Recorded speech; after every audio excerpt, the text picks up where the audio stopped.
Então, pessoal, gostaria de informar que o nosso próximo painel terá um painelista estrangeiro. Então, se você preferir, poderá escutar a tradução do inglês para o português através do nosso aplicativo, usando o seu fone de ouvido. Basta abrir o app, clicar em tradução simultânea e escolher o idioma de sua preferência. Para fazer o download do aplicativo, basta escanear o QR Code atrás do seu crachá e fazer o login com o e-mail usado para retirar o ingresso. Os demais painelistas falarão em português.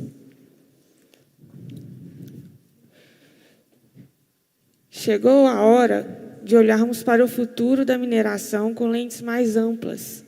Nosso próximo painel chama-se O Novo Paradigma da Mineração, Sustentabilidade, Circularidade e Valor Compartilhado. E ele propõe um debate essencial. Como a mineração pode deixar de ser vista apenas como uma atividade extrativa e assumir, de fato, um papel protagonista na regeneração ambiental, na justiça social e na inovação sustentável. Para guiar e moderar essa conversa, convido ao palco Rinaldo Mancin, diretor de Sustentabilidade e Assuntos Associativos do IBRAM. Você poderá enviar sua pergunta para os participantes deste painel através do aplicativo. Não se esqueça. Bom dia a todos. Missão difícil que me deram hoje, né? Mas tem bons palestrantes. Queria convidar o Paul Mitchell, líder global de mineração e metais da Ernst Young, a mais mineira das empresas, EY, hoje em dia.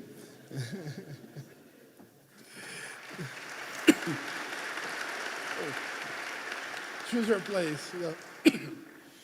Bruno Pelli, diretor global de serviços técnicos de mineração da Vale.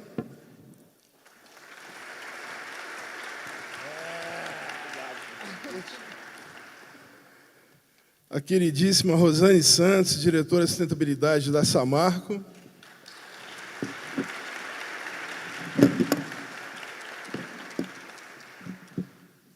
E meu amigo Alex Peterman, vice-presidente da Ausenco.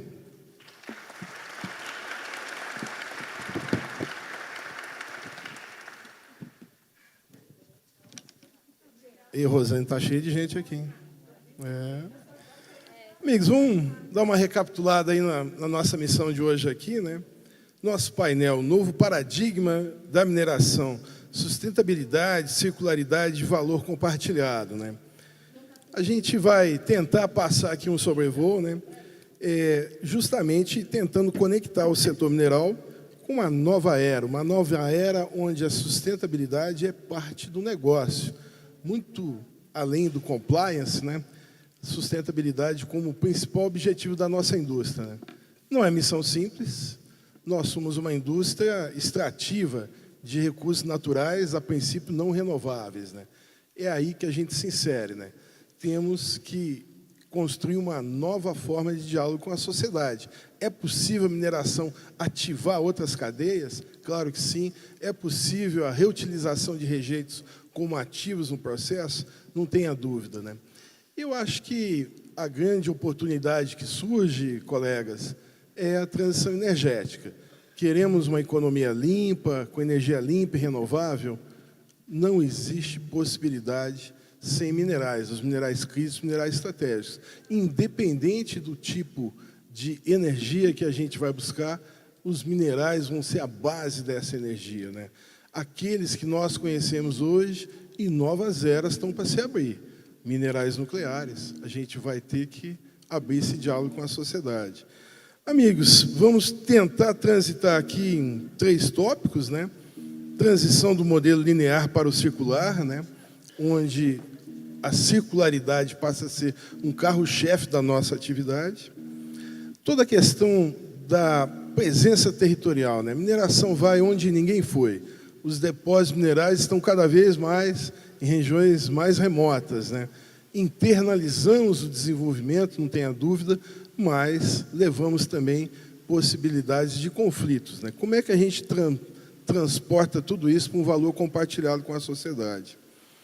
E a sustentabilidade como estratégia do nosso negócio. É um belo debate.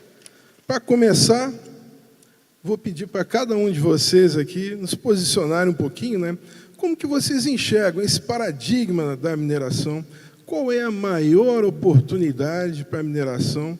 Qual é o maior desafio que nós temos aí? 2 minutinhos para cada um. Rosane, quer começar, minha amiga?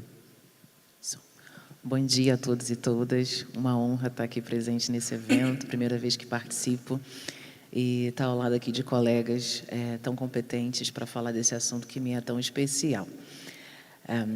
Acho que o paradigma que está posto para a mineração é de ela conseguir dialogar com a sociedade como um todo para explicar a sua relevância, né? O Mancini muito bem falou sobre minerais estratégicos,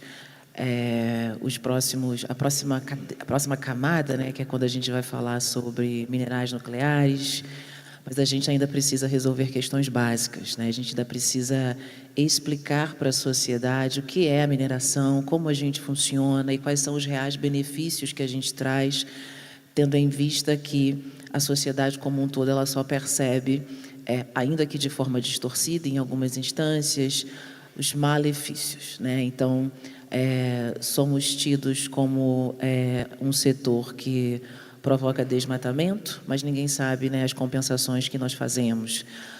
Somos percebidos como causadores de conflito, mas nem todos sabem do esforço que é feito para mitigar os conflitos, mitigar os riscos das nossas operações.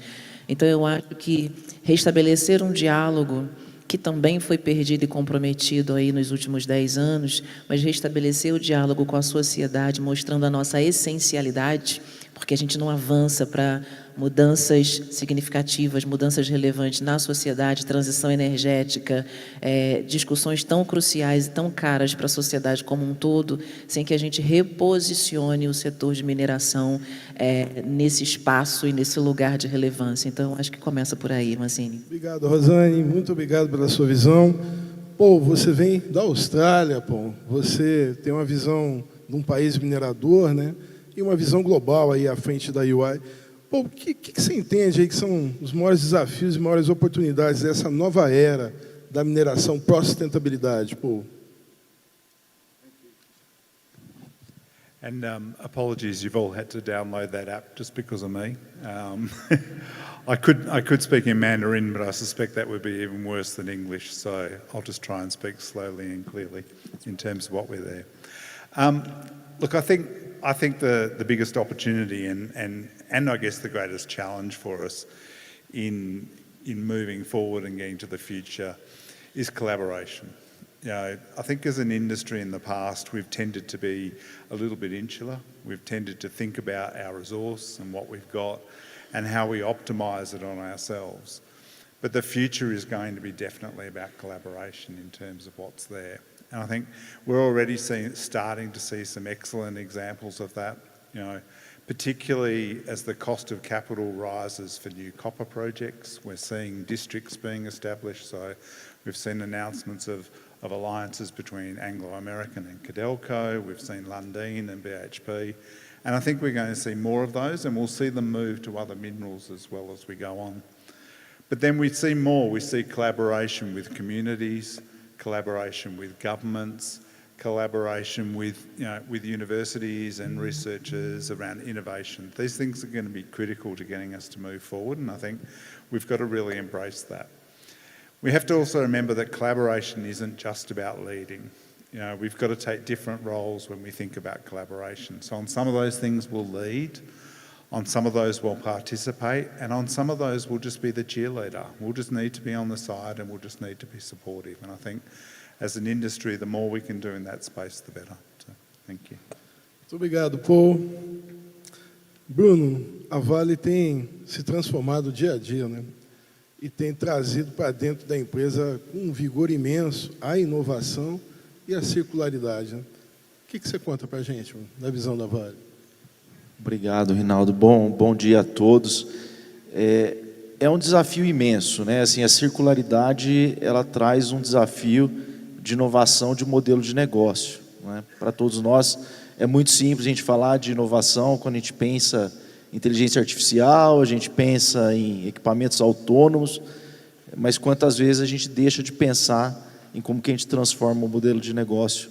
E falando da Vale, né, essa baita empresa brasileira, como que a gente sai de uma tragédia que a gente viveu e de fato leva essa companhia, e todos nós fomos educados no modelo linear, né, a gente produz, transporta, vende, alguém usa, para tornar isso circular, a gente de fato reutilizar rejeitos estéreis, né, vocês viram o Gustavo falando, né, já está a taxa de 12 a 13 milhões de toneladas, esse ano a gente deve fechar perto de 20 milhões de toneladas de produção vindo de estéreis e rejeitos da companhia, e rumo a 10% da produção, né? Então isso é um baita desafio, e acho que essa jornada não pode ser uma jornada da Vale, né? Se ela for uma jornada só da Vale, aí nós como Vale estamos falhando, porque nós não conseguimos contaminar positivamente o setor. Então estamos aqui completamente abertos, a inovação é em rede, né, é colaborativa, então o Leandro Rossi mencionou bem, nós queremos estar com todos vocês nessa jornada de circularidade. Excelente, Bruno. Alex, quem faz a inovação acontecer lá na ponta é o fornecedor, né, Alex? É a engenharia, é a tecnologia, né? Você, Alex, à frente aí da Ausenco, que visão que você traz para a gente, amigo, dos desafios e oportunidades?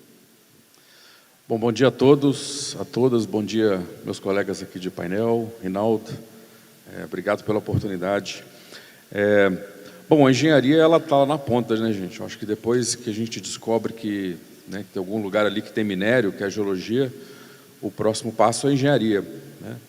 E eu acho que a gente tem uma oportunidade enorme em começar a desenvolver esses projetos, né, projetos de circularidade, projetos de sustentabilidade, já lá no iniciozinho, né? Porque, como diziam as nossas mães, né? Minha mãe falava isso, né? Melhor prevenir do que remediar, né?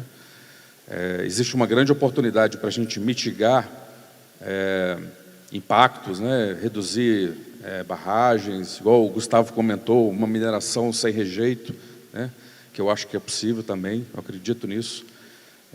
Mas prevenir é sempre mais fácil, né? É um custo menor, é uma oportunidade maior da gente criar valor, né? Acho que ali a gente pode fazer uma engenharia, né, tal que ou pode evitar uma barragem, ou pode fazer uma pilha, né, de rejeito menor, e aí, consequentemente, a gente até tem impactos positivos no licenciamento ambiental, né? A gente pode ter uma área impactada menor, um licenciamento ambiental mais rápido, mais fácil. Então, acho que a gente pode trazer muito valor para toda a cadeia de produção, desde que a gente comece a pensar e desenvolver esses projetos lá atrás. Obrigado, Alex. Bom, pessoal, pode mandar perguntas aqui pelo aplicativo, eu estou sendo bombardeado aqui de perguntas, né?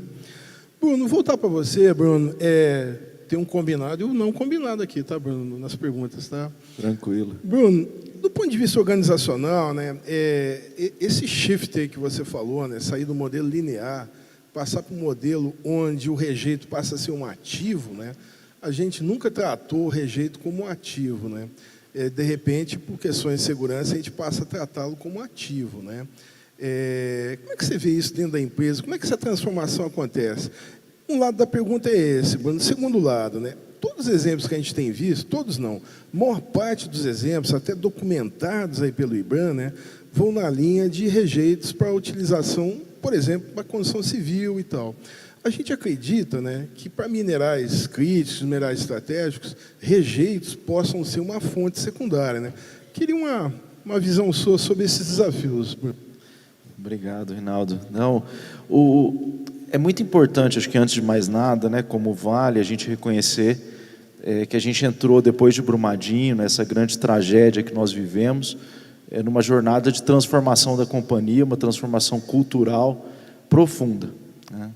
Então, se vocês que interagem conosco não notaram a transformação da Vale, a gente está fazendo algo de errado, porque a cada dia a nossa transformação, em cada decisão nossa, e quando a gente criou esse negócio circular da companhia, a base foi, de fato, a gente transformar com base na tragédia que nós vivemos e como a gente poderia transformar aquela dor em algo super bonito para o setor, né?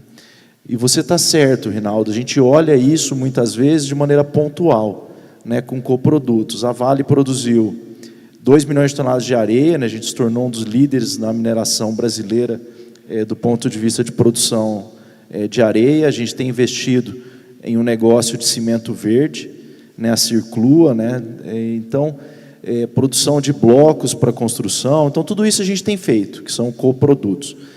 Mas mais importante que isso, e esse é o grande desafio de todos nós aqui, é tornar a circularidade a base da produção, né, das nossas commodities principais, né. Nessa linha, nós comissionamos o projeto Gelado, né, no meio da Amazônia. Então, estamos produzindo pellet feed de alta qualidade, Sinterfeed dentro da Amazônia. A gente comissionou, né, o projeto Vargem Grande recentemente, e parte disso foi, né, a gente está descaracterizando uma barragem em Vargem Grande e já produzimos 5 milhões de toneladas vindo de rejeito do nosso produto principal, né. A mina de Serrinha, que veio na aquisição da Ferros, né, também é um ativo que a gente vem consistentemente, ao mesmo tempo que a gente fecha o ativo, né, a gente recupera pilhas de estéreo, né, com produção da ordem de 500 mil toneladas ano. Então, isso tudo, né, na linha principal, né, da nossa linha de minério de ferro. E com certeza cada um de nós, a gente tem que olhar pilhas de estéreo, barragens de rejeito, como fontes de minerais importantes, né, que pode ser cobre, que podem ser minerais preciosos, mas todos nós não podemos deixar essas chagas na sociedade, né, sem olharmos como a gente vai usar esse recurso de uma forma melhor. E para finalizar, isso para mim é mandatório. Nós estamos numa atividade finita. A mineração é uma atividade que tem começo, meio e fim. Quanto mais nós usarmos nossos recursos de uma maneira ótima, seja via circularidade, seja métodos mais eficientes de produção, mais longe a gente chega como mineração, né? E eu falei de tudo isso, que é circularidade de processo, tem a circularidade de produto, que é algo também que todos nós temos que discutir, até que ponto, né, a geladeira que está saindo de produção e voltando para a cadeia do aço, não é um papel do minerador, né? Nós somos fornecedores de minério ou nós somos fornecedores de pontos metálicos. Essa discussão é uma discussão importante, nós temos que ter.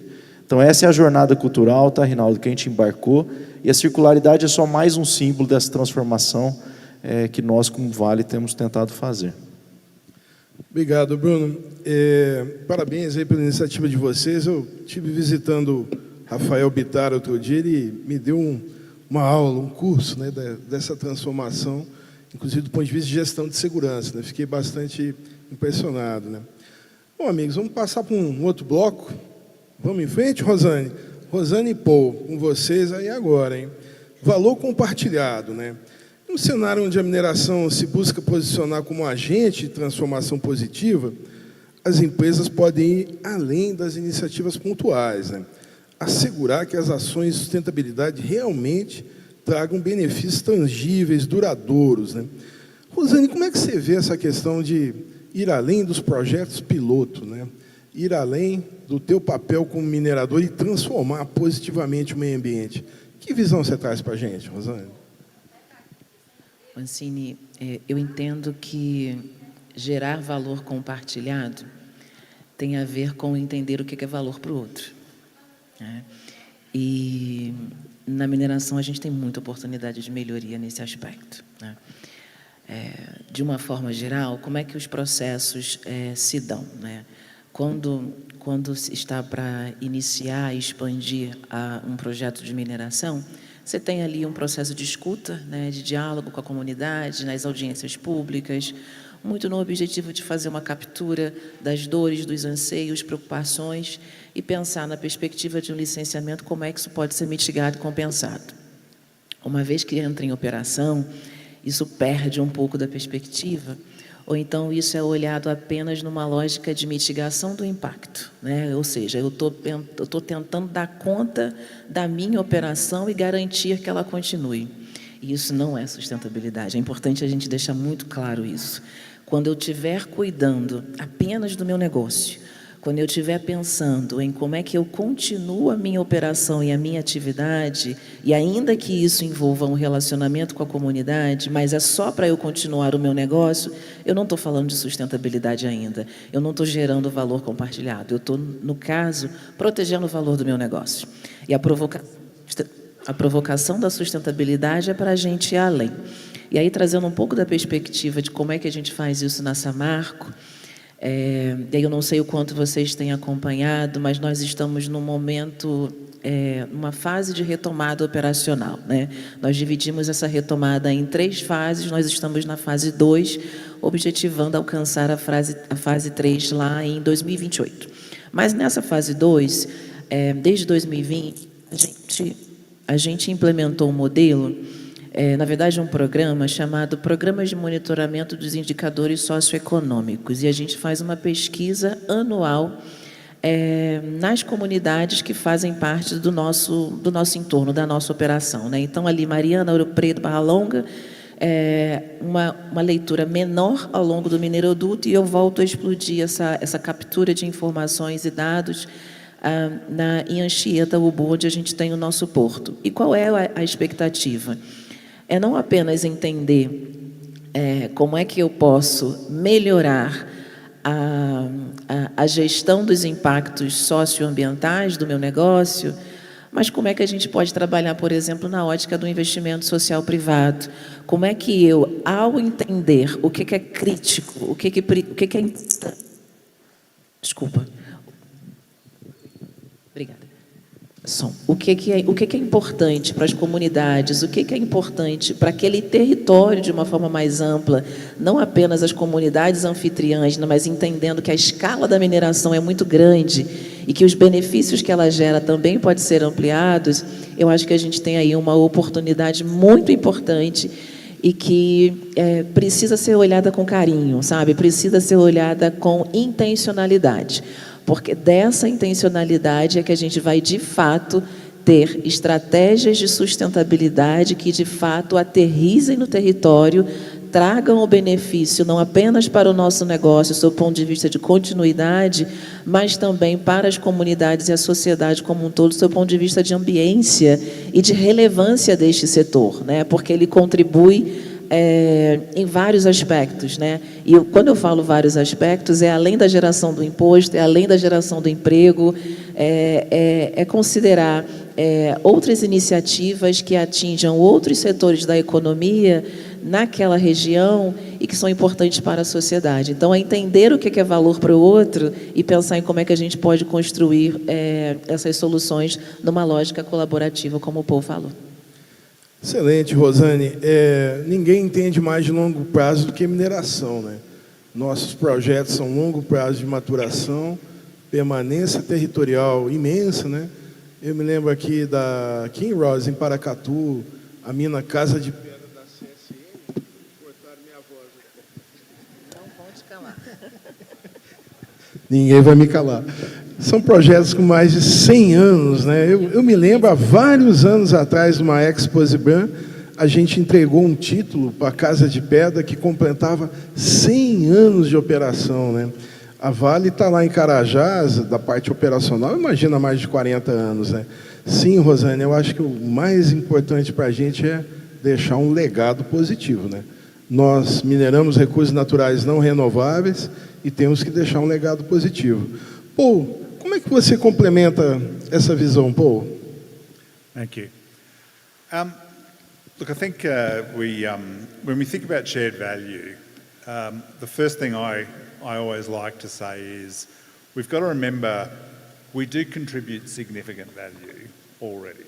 And I think we need to be able to, the first step we need to take in shared value as a mining industry is to get better at publicising that and get better at waving our own flag and telling people what we do. Bellow, towns like Bellow that are mining towns by history, I grew up in Perth in Western Australia, would not exist without the mining industry. We wouldn't provide the jobs, we wouldn't provide the opportunities, we wouldn't have universities. Those things wouldn't exist without the mining industry. And we've got to, we tell ourselves, or the community tells us, the bad things we've done, but we've got to keep reminding them about the good things we do, the taxes we pay, all those sort of things. And so I think, it's really important to remember those things whenever we talk about shared value. We contribute a lot in shared value as it is already. I think if we think about the future and we think about what else we can do, the infrastructure that we develop is obviously a massive opportunity for shared value, particularly if we think about that infrastructure in terms of future use. Take that extra 5-10% when we design some infrastructure and think about how that can be used in the future. Can that logistics infrastructure be used for other things? Can we do those things?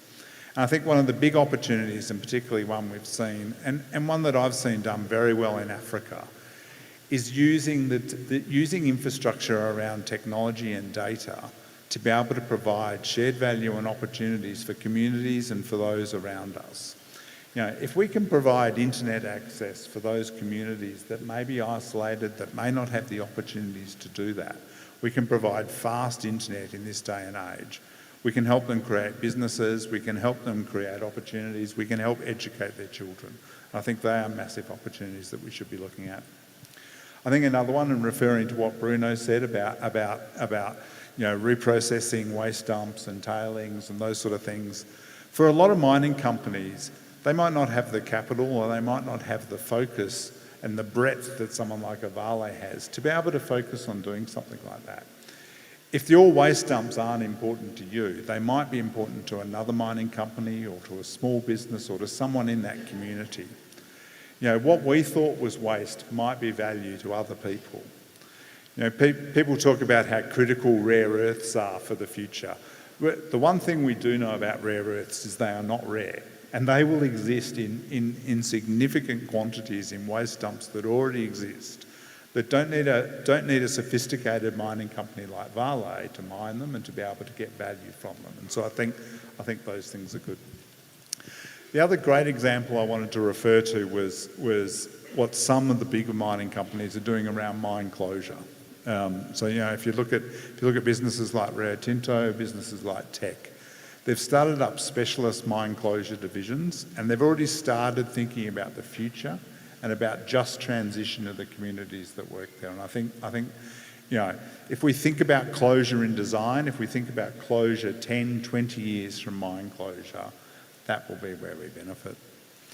And then a final point on shared value and referring to some of the things that Rosanna talked about. The biggest waste of value for the mining industry is the time it takes to permit and to approve a mine. And that's often not in our hands. And if governments get to the party and they fix the permitting process so that it is certain for us and so that it takes place in a reasonable amount of time, the amount we're going to be able to invest in shared value for the rest of the community will be significant. And so I think, my plea, if there's anyone from the government here, or my plea to those from the government is, you need to fix permitting. You need to make this a certain process that takes less than 15 years. Let's aim for a year and be happy when we get to 4 or 5 years. That would be good. Muito obrigado por botar relógio aqui na nossa frente. Parece aquelas mensagens de WhatsApp de chato, que você bota 1,5, 2 na velocidade. Não é possível que esse tempo está correndo nessa velocidade aí. Alex, tudo começa na engenharia, né, Alex? Se eu quero ter um projeto sustentável, eu tenho que ter uma engenharia que projete um bom projeto sustentável, né? Quando que começa o fechamento de uma mina, né? Começa no dia da abertura, né? Se eu quiser ter um projeto eficiente, do ponto de vista hídrico, né, eu tenho que pensar num circuito fechado. Alex, como é que a engenharia, né, vê essa questão do desenho do projeto, né, o desenho para a sustentabilidade? Qual é a sua visão, meu amigo? Bom, deixa eu começar por... Acho que engenharia é solução, né? Engenharia a gente busca soluções, né? E a gente vive hoje um momento único, eu diria assim, porque a transição energética, todo esse contexto de tecnologia, inteligência artificial, isso tem feito a gente buscar soluções cada vez mais importantes para grandes desafios, né? Então, eu queria... A primeira coisa, Rinaldo, acho que a gente tem uma felicidade muito grande aqui no Brasil de contar com engenheiros da mais altíssima qualidade. Então, a gente tem engenheiros, né, brilhantes e capazes de encontrar solução para todos esses desafios, né. Lá na Ausenco, por exemplo, a Ausenco ela tem um slogan, né, de Find a Better Way, né. E por quê? Porque a gente pensa em soluções já desde o início, né? Como é que eu torno aquele projeto ali mais eficiente, por exemplo? Uma coisa que me marcou muito, por exemplo, quando eu, né, comecei na Ausenco, uma das primeiras propostas que eu vi a gente elaborando, a gente apresentou uma proposta para um cliente, mostrando para ele qual o tamanho da redução da planta que a gente estava sugerindo na proposta e já calculando qual o impacto disso, né? Assim, qual o resultado. Então, isso, além de trazer um benefício muito grande para o projeto, em termos de redução de CAPEX, que é muito importante, né? Acho que é um outro ponto que eu acho muito importante também. A gente vem passando por transições da mineração, né? A gente vem de um modelo aí que era baseado, né, quase em sua totalidade de minério de ferro, e hoje a gente já começa a ter um outro horizonte, né? A gente tem os minerais críticos, tem as terras raras, tem o lítio, tem o cobre, né? E para esses metais, tempo é um fator muito importante, né? Então, o desafio de ter que desenvolver projetos cada vez mais rápido, né, com soluções que gerem cada vez mais impacto, esse é um grande desafio. Mas eu venho percebendo o setor, né, o setor de serviços, a engenharia, vem se adaptando muito bem a isso, e a gente tem conseguido entregar soluções que realmente tragam não só a sustentabilidade, né, mas tenham impacto positivo em todo esse sistema, né? Por exemplo, reduzindo o tamanho de plantas, a gente reduz a quantidade de aço que você necessita, você reduz a quantidade de cimento que você necessita, a quantidade de água que você necessita. Então, você tem uma série de impactos, né, que é consequência da redução um projeto mais inteligente, mais efetivo, né? Então, tem um impacto enorme aí, Reinaldo.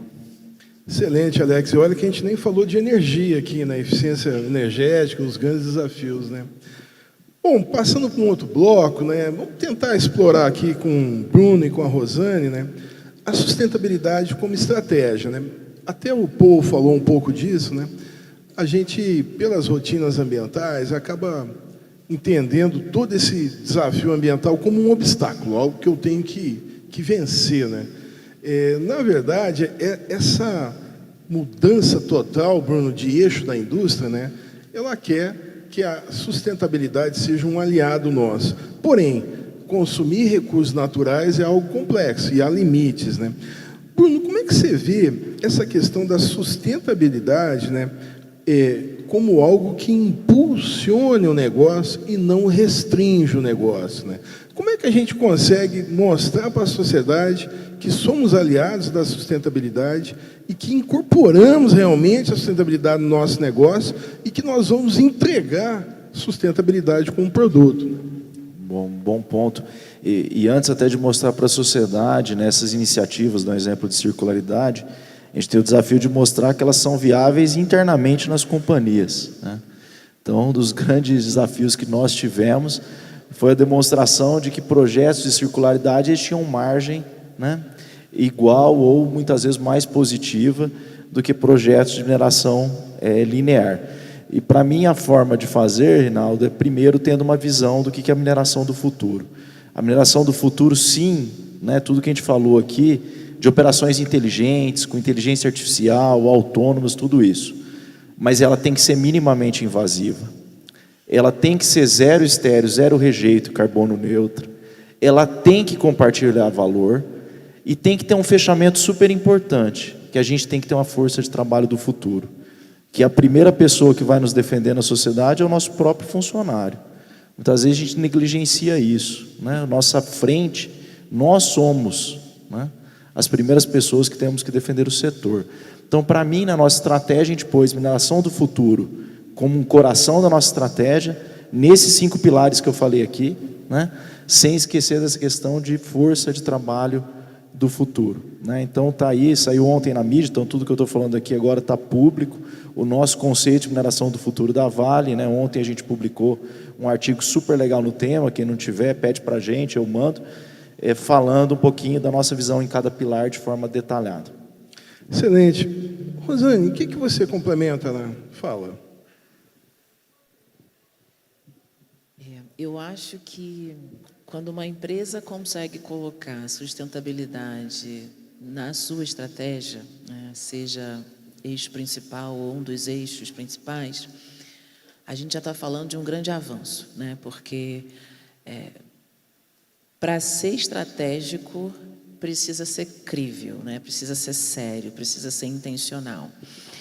E traduzir a sustentabilidade dentro da lógica de negócios também não é tarefa fácil, né? A gente vem aí evoluindo e colocando todos esses temas que a gente vem discutindo mais recentemente dentro de lógicas e métodos que façam com que todos os executivos de uma organização, por exemplo, e por extensão a sociedade, principalmente as comunidades anfitriãs, entendam isso e consigam perceber, né? É basicamente uma tradução daquilo que é discutido nas salas de reuniões numa linguagem que seja acessível para as pessoas.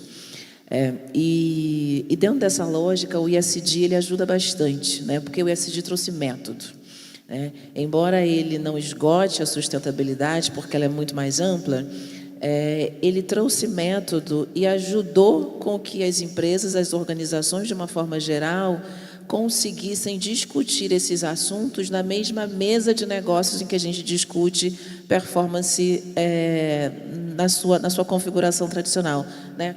Volume de produção, né? Volume de rejeito, e todos os outros aspectos aqui que a gente está acostumado. Então, ter a sustentabilidade como um elemento estratégico, para mim, fala disso, fala dessa assunção de responsabilidade e de entendimento de que, de novo, não é apenas para mim, né? Eu estava uma vez conversando com o executivo, a gente estava fazendo pesquisa de matriz de materialidade. Vou pegar 2 minutos aqui além, tá? A gente estava fazendo pesquisa de materialidade, conversamos com todos e chegamos em alguns executivos. E esse executivo, né, ao longo da conversa, ele deu uma resposta para uma pergunta e eu complementei falando sobre externalidades, né, que é um conceito comum em quem trabalha nessa área. E aí ele falou assim: Rosane, a gente precisa parar de tratar a externalidade como sendo algo de fora do negócio. A gente precisa entender externalidade como sendo algo que a organização precisa dar conta dentro da lógica do negócio. Quando isso acontecer, eu não vou ter mais a segregação que a gente percebe hoje, eu vou ter, de fato, uma geração de valor que é percebida e capturada por todos, e a gente vai conseguir olhar os resultados dessa atividade na sociedade no longo prazo, sendo duradouro, sendo longevo e sendo capturado por todos. Então, eu acho que passa por aí, Mancinho. Obrigado, Rosane. Bem inspiradora a sua fala, Rosane. Paul, voltando para você, Paul, essa relação, né, ESG, sustentabilidade, mercado, né, pressão do mercado, pressão do financiador, né, acaba gerando algumas externalidades, às vezes negativas, né? É difícil, né, uma indústria como a nossa, extrativa, né, ser consistente, ser bastante consistente com indicadores, né? E algumas vezes somos acusados, como já fomos no passado, de fazer greenwash. Você faz lá alguma coisa e você não tem compromisso real com a sustentabilidade, né? Pô, como podemos nós aqui, pela sua experiência global, pô, através da governança e através principalmente dos mecanismos de transparência, né, mostrar, né, que o setor está realmente comprometido com essa transformação, Paul? Thank you. Look, I think the reality is that markets are going to continue to be more socialist, is the easy way to say them. But the way I like to think about it is that they're going to be more social. So, over 40% of global capital markets these days are owned by pension funds. So it's not banks, it's not, big organisations, it's not billionaires anymore, it's pension funds. And pension funds are owned by unions and controlled by unions. And so we have to expect that what they want of us is going to be more social, and that will continue to increase. And of course, capital is the lifeblood of the mining industry. We don't develop new mines, we don't develop new markets, we don't continue to prosper. We won't fill that gap in the energy transition unless we get capital. Capital was the number one risk in our risk and opportunity report this year, and it's more important than ever that we access that. And I think, we need to be conscious that expectation is going to grow as time goes on. We talk about ESG and we talk about sustainability. The language I really like is this idea of responsible mining. And I think, the ICMM and the other organisations have done a great job in sort of promoting responsible mining, because I think it goes beyond that idea of just being singly focused on one thing, whether that's carbon reduction, whether that's safety, whether that's environment. And it talks about being responsible in everything we do. And I think that's something I really like. I particularly like the ICMM's initiative around net positive on nature. And the reason I like that is because the word net zero that we've focused on for the last 15 years around carbon has never made sense to me. It just isn't inspirational. You think about it. When you were growing up and when your parents were trying to encourage you and trying to get you to do something, did they ever tell you to aim for zero? Never. They told you to be positive. They told you to aim for 100%, to get an A, to be positive in terms of what we're doing. And I think, that's the attitude we have to take into the mining industry is we're not aiming for zero. We're aiming to make a positive contribution in terms of what we do. And if we keep that mindset and we focus on that mindset, then capital markets will respect us. We'll continue to be able to access that capital. We'll continue to have our licence to operate, to do those things that the world needs us to do. Obrigado, Paul. Eu participo pessoalmente do ICMM há 18 anos, né? E tive a oportunidade de ver vários momentos da mineração global, né? Rosane, estamos aqui nós, a elite da mineração, né? As principais mineradoras estão aqui presentes, empresas de capital aberto, com governança robusta, né? O próprio IBRAM, né, tem 82 mineradoras associadas, né, desses 300, né? Mas temos aí no Brasil, dizem, né, entre 8.000 e 10.000 mineradoras, né? Rosane, como é que a gente pode ir além dessas empresas, né, que estão aqui, já são convertidos, adotam a sustentabilidade, né? Que sugestão você dá para a gente, para o nosso setor mineral, como expandir a agenda da sustentabilidade? É interessante a sua fala, porque você usou uma expressão interessante, a elite da mineração, né? Nós somos a elite da mineração e a gente está com dificuldade de resolver problema básico, né?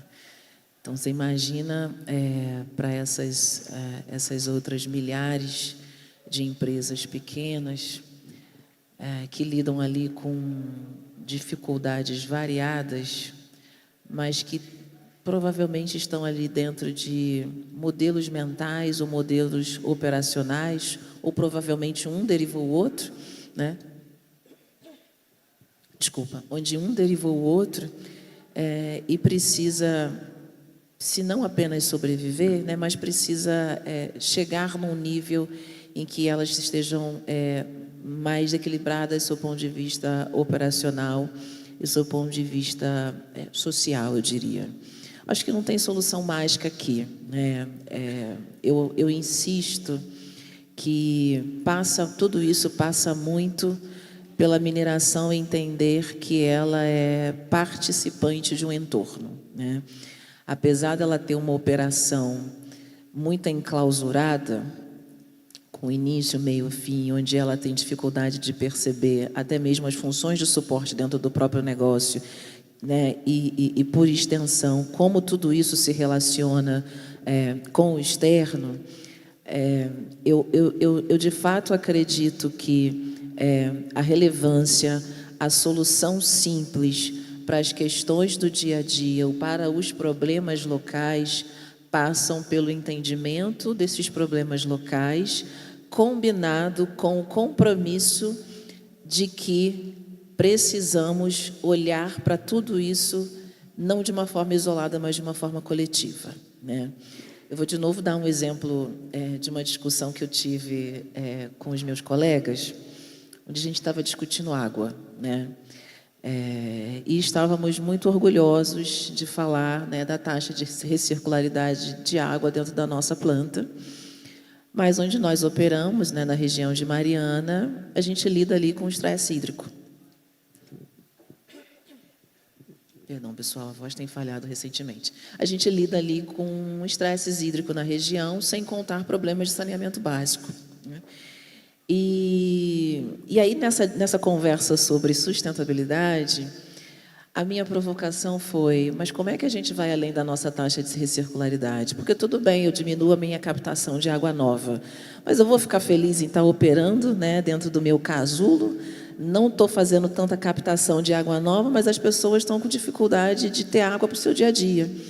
Se eu não prover, né, ou se eu não fizer parte de uma construção conjunta, de uma solução que encaminhe esse problema, eu vou estar operando de uma forma isolada, mas eu vou estar sem a minha ambiência, sem a minha legitimidade, sem a percepção de relevância e de colaboração do meu negócio. Então, a provocação que eu fiz para eles, né, e que eu faço para a gente mesmo sendo grande, mesmo sendo média ou pequena, como é que a gente senta junto com a Dona Maria, com o seu Zé, com o prefeito, com as ONGs, com a entidade da sociedade civil de uma forma geral, e enxerga todos esses pontos que precisam ser endereçados e caminhamos para uma lógica de, se não solução definitiva, mas de tratativa correta, né? E, de novo, de tratativa que seja de fato intencional, que a gente carregue isso para o longo prazo. E não apenas para resolver ali um problema que a gente esteja lidando, tipo assim, fechou a minha, fez uma manifestação, fechou a minha circulação, né? Fechou o acesso das pessoas e dos caminhões ao meu espaço físico. Aí eu vou lá, chamo o time de relacionamento com comunidade, resolve aquele problema, né, temporariamente, mas eu não estou enxergando o que essa comunidade, o que esse território está demandando. Então, eu acho que não tem a ver com o tamanho da empresa, sinceramente. Eu acho que tem a ver com ela se perceber parte desse território e ela entender que ela precisa construir no conjunto as soluções. Porque aí a gente vai ter habilidade para falar sobre água, para falar sobre justiça climática, para ajudar as pessoas a entenderem o que é de fato descarbonização, como é que a gente vai dar conta desse negócio, né? Vários outros problemas que têm surgido, que têm estado na pauta da mineração, mas que a gente não tem tido espaço de diálogo com a sociedade, porque a gente também não está buscando esse diálogo mais qualificado e mais simplificado. Muito bom, Rosane. Sem dúvida, ambientes colaborativos, né, como o próprio IBRAM, né, Mining Hub, que abraça todo mundo, né? Quem quiser vir para a nossa jornada, a gente abraça, né? Seja ele pequeno, seja ele médio, pesquisa mineral, algumas empresas de pesquisa estão se juntando ao IBRAM, né? Veja, a gente abraça, tenta disponibilizar, né, guidelines, diretrizes, materiais do IBRAM, né? O desafio é imenso, você tem razão, né? Estão sabotando a gente aqui no tempo e a gente tem que ir para o final, pessoal. Bom, uma pergunta para todos aí, com um tempo curto aí para vocês responderem, né? É na linha do futuro, né? Nos próximos 5, 10 anos, sustentabilidade é um risco para nós ou é uma oportunidade, né? E como que a inovação pode ser nossa aliada, né? Para que não seja um risco e seja uma oportunidade, né? Bruno, começando com você, Bruno, o que você aporta para a gente de visão, Bruno? Para mim, nós temos uma baita oportunidade no setor, né, da gente, de fato, ser desejado e não tolerado, né? A gente busca uma licença de fato social para operar. Eu acho que quando a gente consegue, de fato, a gente converte esse grande risco de ter a licença em uma oportunidade. Eu queria falar de mais um grande risco, que eu acho importante todos nós aqui nessa sala nos preocuparmos, é mão de obra qualificada para o setor. Nada disso, não vai ter inovação que vai parar de pé, não vai ter mineração, parte técnica, não vamos ter inovação se a gente não conseguir atrair as melhores mentes para o setor. Então eu queria finalizar com isso, porque eu acho que é uma preocupação minha particular, eu já vejo de vários outros, mas quem ainda não percebeu a dificuldade que nós temos tido de atrair as melhores mentes para o setor, eu acho que é momento de se preocupar. Ó, pessoal, vou provar para vocês que o lobby é divino. Foi só chorar, me deram mais 10 minutos aqui. Então, pessoal de Helgov, não desanime, defronte seus desafios. O lobby é divino, o advocacy é divino, né? Perdi até a fala aqui, né? Alex, falando aí do futuro, amigo, como é que você vê os desafios e como é que você vê a inovação como aliado para a sustentabilidade? Bom, eu vejo o desafio como uma oportunidade, né? Eu acho que a gente tem, assim, na área de serviços, na engenharia, eu tenho visto muito investimento em tecnologia, sistemas integrados, onde que a gente consiga ter uma melhor gestão dos nossos projetos, sistemas aí que possam, né, trazer mais riqueza ali de desenhos, por exemplo, em 3D, em BIM, uma série de ferramentas que eu acho que estão evoluindo bastante. Mas eu vejo uma grande oportunidade aí também, mas assim, eu acho que agora, recentemente, em dezembro, a gente teve a aprovação da Lei 15.042, que cria o mercado de carbono no Brasil, né? Cria o Sistema Brasileiro de Comércio de Emissões. Então, a gente vem discutindo aqui, todas as nossas falas aqui são sempre em redução de emissões, e eu acho que novos modelos de negócio é muito fascinante. Eu acho que a gente tem uma grande oportunidade aí, a gente tem que explorar isso melhor, né? A gente tem a oportunidade aí de pegar esses créditos evitados aí, transformar isso, pegar essas emissões evitadas, tornar isso um crédito, né? E por que não utilizar esses créditos para financiar projetos e esses projetos poderem reduzir mais, né, mais emissões? Então, acho que a gente tem uma oportunidade de criar um círculo virtuoso, né, utilizando o crédito de carbono. Então, acho que tem muita coisa para vir pela frente aí, que muito bom, muita né? oportunidade. Pô, o que você aporta para a gente de visão, Paulo, sobre o futuro, a inovação? Thank you. One of the disadvantages of not going first is someone else takes what you're going to say. So, Bruno, I agree with you. The workforce and attracting the best minds to the mining industry is absolutely critical. I think the other thing I'd like to say is, the mining industry is not about the short term, and it's not about the medium term. We build mines for 20, 30, 50 years, and we have to keep that in mind as we set our strategies and we think about sustainability. And one of the big risks that exists at the moment is that we get caught up in what's happening with geopolitics, and particularly with a one-term president of the United States, and we think that that's the only thing we have to do. And so I think, if the US leaves the Paris Accord, if the US decides that diversity is no longer a good thing, that's not going to be forever. The world needs an energy transition. The world needs diversity. We need the best minds attached to the biggest problems. And I think, we've got to stick to our strategy. We've got to ignore those things that happened for 4 years in Washington. And we've got to make sure that we do what we know is right, and we will be rewarded for being sustainable and being responsible. Rosane.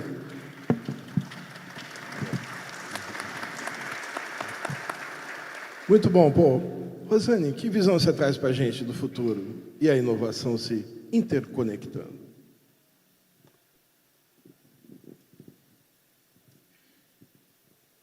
Olha, eu acho que a interconectividade entre sustentabilidade, inovação, mineração passa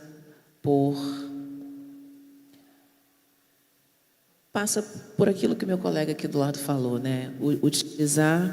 Utilizar tantos conhecimentos, tantas soluções que a engenharia tem aportado, tem colocado à nossa disposição para endereçar não apenas os problemas triviais ou os problemas que a gente já vem tentando tratar no nosso negócio, na mineração, mas tratar outros problemas mais complexos, né? Como é que a gente vai, de fato, promover ou ser um indutor da transição energética?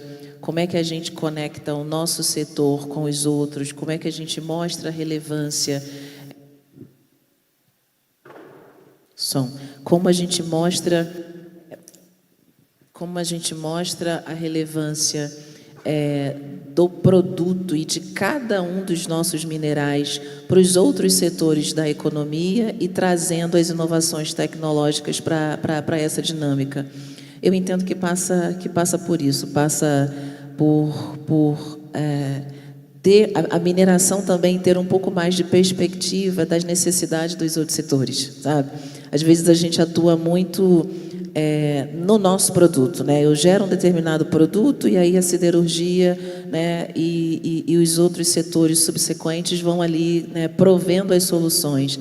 Mas será que eu estou conseguindo me antever, olhar, né, de lado futuro, digamos, para o meu negócio hoje e tentar antecipar algumas soluções tecnológicas que enderecem as necessidades? Eu acho que esse pode ser um caminho. Obrigado, Rosane.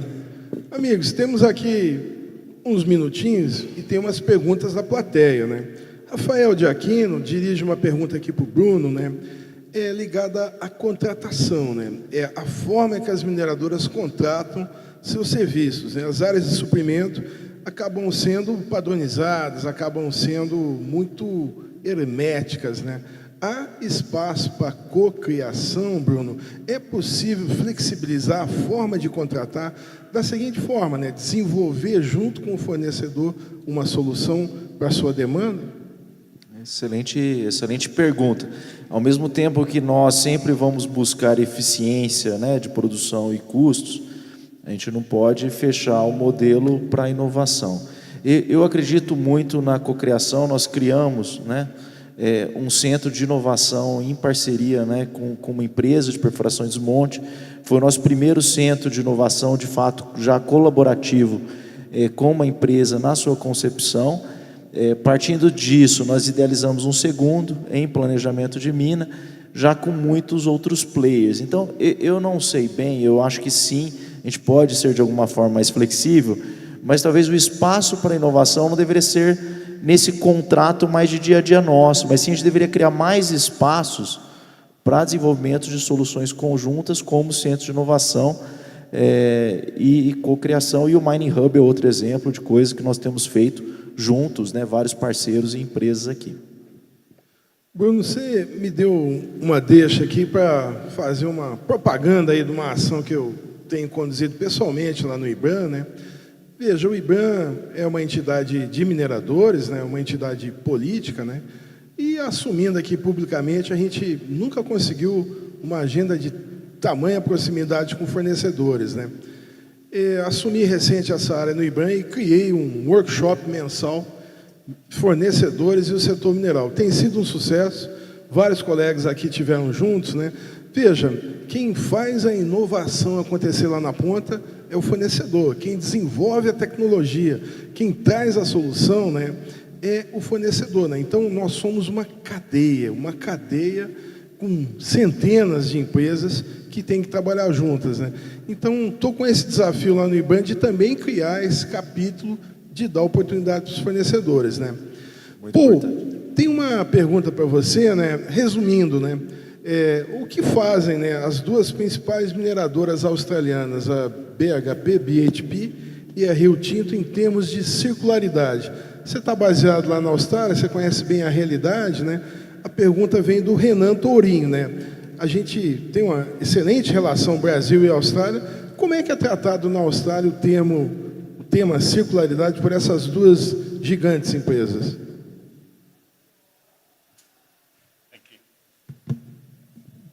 Sorry for the delay. Look, I mean, Rio and BHP obviously do have a privileged position, and you know they've done some things. I must say, I think the work that Vale has done on circularity in terms of putting it into reality is actually ahead of where they are. They're doing some excellent research and some R&D around green steel and around what they're doing with the environment. And I think, watching some of those developments and working out, where do we take iron ore next is going to be the thing where we can collaborate with those Australian companies. I mean, with smaller electric arc furnaces and those sort of things, the iron ore market is going to change. And I think, Rio Tinto, BHP and Vale should be working together in terms of finding some of those solutions. The world is going to continue to need steel for hundreds of years. There's no response for that, but decarbonised steel is going to be critical, and I think the way we work together on that is going to be a great achievement for both countries. Obrigado. Amigos, alegria imensa aqui de estar conduzindo esse debate com mentes tão privilegiadas. Alex Peterman, vice-presidente da Ausenco, Rosane Santos, diretora de sustentabilidade da Samarco, Bruno Pelli, diretor global de serviços técnicos de mineração, Paul Mitchell, líder global da Ernst Young para mineração e metais. Muito obrigado pela oportunidade de estar aqui com vocês.